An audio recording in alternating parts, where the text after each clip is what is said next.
يا أهلا بيكم. النهاردة هنتكلم في موضوع مهم جدا، السر اللي بيحول المتابعين على السوشيال ميديا لمبيعات وفلوس بجد. يلا بينا نشوف إيه الحكاية. كتير من أصحاب البيزنس بيسألوا ليه عندي متابعين كتير بس مفيش مبيعات؟ سؤال محبط قوي الصراحة، بس ما تقلقوش، الإجابة موجودة وواضحة جدا. وهنا بقى ندخل في أول وأكبر مشكلة بتواجه أغلبنا، الإعلانات اللي ما بتتباعش، فلوس بتترمي في الأرض حرفياً. أكيد السيناريو ده مش غريب على ناس كتير، بتصرف ميزانية إعلانات محترمة كل شهر وفي الآخر ولا الهوا، العائد ضعيف جدا. طبيعي أي حد يسأل نفسه هو أنا بعمل إيه غلط؟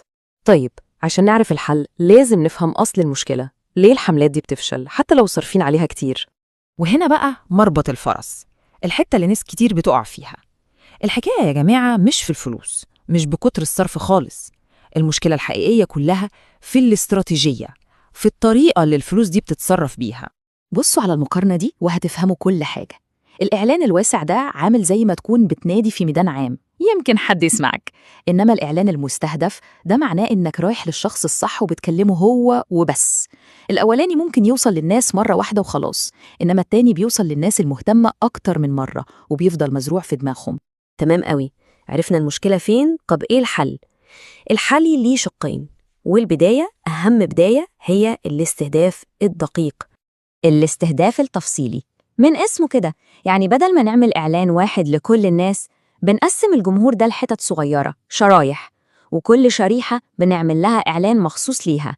إعلان بيكلمهم عن اللي يهمهم هم، يعني مش مجرد إعلان عن هدوم، لأ، ده إعلان للشباب اللي بيحب الكورة، وإعلان تاني للبنات اللي متابعة الموضة. شايفين الفرق؟ طيب ده هيفيدنا في إيه؟ أول حاجة، فلوس الإعلانات هتقل لأننا بنصرف على اللي يهمنا وبس. تاني حاجة، التفاعل هيطير في السماء لأن المحتوى المعمول لهم بالظبط. والنتيجة النهائية والأهم، المبيعات بتزيد بشكل خرافي. يعني كل جنيه اتصرف جاب قصاده عائد يستاهل. بس استنوا، حتى مع الاستهداف ده في ناس هتدخل الصفحة وتبص بصة وتمشي، كده يبقى خسرناهم؟ الإجابة لأ طبعا. وهنا بقى بيجي دور السلاح السري، إعادة الاستهداف، أو زي ما بنسميه الريتارجتنج. إيه هو الريتارجتينج ده؟ ببساطة شديدة، إننا نفضل ورا الناس اللي اتفاعلوا معانا قبل كده بإعلاناتنا. مين دول؟ أي حد دخل الصفحة، سأل على سعر، حط منتج في السلة، بس ما مشيش في سكة الشراء، سابنا ومشي. دول كنز.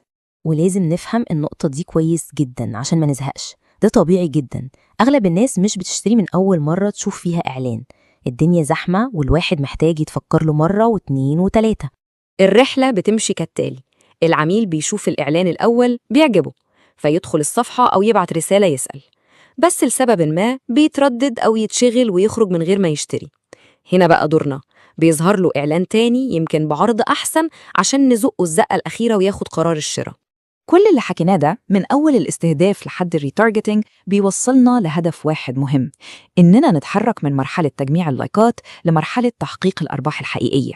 لأن ببساطة الهدف الحقيقي لأي بيزنس مش إنه يلم لايكات وكومنتات وخلاص. الحاجات دي حلوة ومؤشر كويس، بس هي مش اللي بتدفع الإيجار ولا بتكبر الشغل. والجملة دي بتلخص الحكاية كلها. المحتوى اللي بيخاطب العميل في كل مرحلة من مراحل اهتمامه هو اللي بيفرق بين صفحة بتلم لايكات وصفحة تانية بتعمل مبيعات حقيقية وأرباح مستمرة. يعني الموضوع مش مجرد ظهور مرة، الموضوع هو بناء علاقة ورحلة مع العميل. يعني الخلاصة إيه؟ الهدف النهائي اللي كل قرش بنصرفه في التسويق لازم يخدمه هو المبيعات الحقيقية والأرباح المستمرة. ده اللي بيخلي البيزنس يعيش ويكبر في سوق صعب زي بتاعنا. وهنا هسيبكم مع السؤال ده، سؤال مهم كل صاحب بيزنس لازم يسأله لنفسه كل يوم: هل كل جنيه بصرفه على الإعلانات بيروح فعلا في مكانه الصح؟ هل بيجيب لي أقصى استفادة ممكنة؟